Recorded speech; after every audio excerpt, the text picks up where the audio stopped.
Alo. Selamun aleyküm Esat ustam, nasılsın? Benim iyiyim, senin. İyiyim, ben de iyiyim. Çok sağ olasın, var olasın. Ya hocam, evde bir sıkıntı vardı da gelip bakma şansın var mı? Müsaitsen. Televizyona bakıyor, o da ister istemez prizde bir şey var.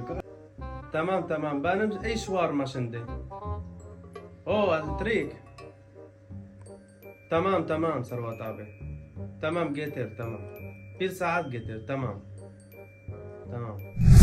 ليش هو اللي يستفاد منه؟ ليش ما انا بستفاد منه؟ هو قال معلم كهرباء، يلا بدق له بشوف شلون بده تصليح وانا اللي باخذ الاجر احسن منا بيركين. يلا.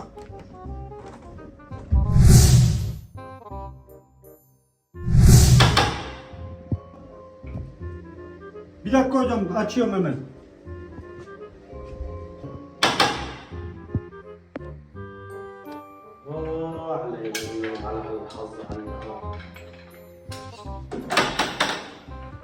nasılsın Servet abi? Hoş geldin Esat ustam, nasılsın? İyisin de inşallah. Gel tabi. شوفي شو صاير مشكلة ترك ne var ne sıkıntı? Burada prizde bir sıkıntı var ama bir bak Ne? Esat ustam. Prizde kaçak varmış, ona bir bakıyor. Allah. Sehlat. Sen biliyorsun Sehlat? Bilmiyorum. Sıkıntı yok. 2 dakika. Tamam. Tamam şlon كانت Ustam kahve içer mi? Ben sana kahve hazırladım. Yok. Bitti. Vallahi kahve Kahve. iç. Bir tane. Tamam bitti kahve. Tamam. Bitti ben sana. Sen bitir, bir de kahve hazırladım. Tamam. Bu şekilde cetne diyor. Fıstık. Çocuk kırmış bunu. Tamam bir dakika bunu قرد. الو هيك فستق انا بالبيت صايره مشكله بريد صوته بسيطه فيه برغي وهيك عصيان شو بدنا نطالب بريز الكهرباء عصيان فيه مسمار. اوف.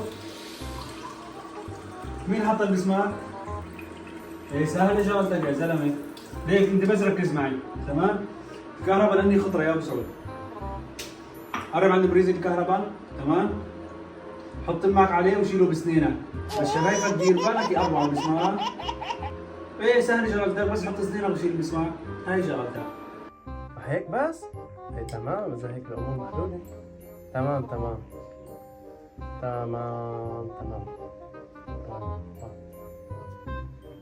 حلات وارمه bir dakika حلات bu yok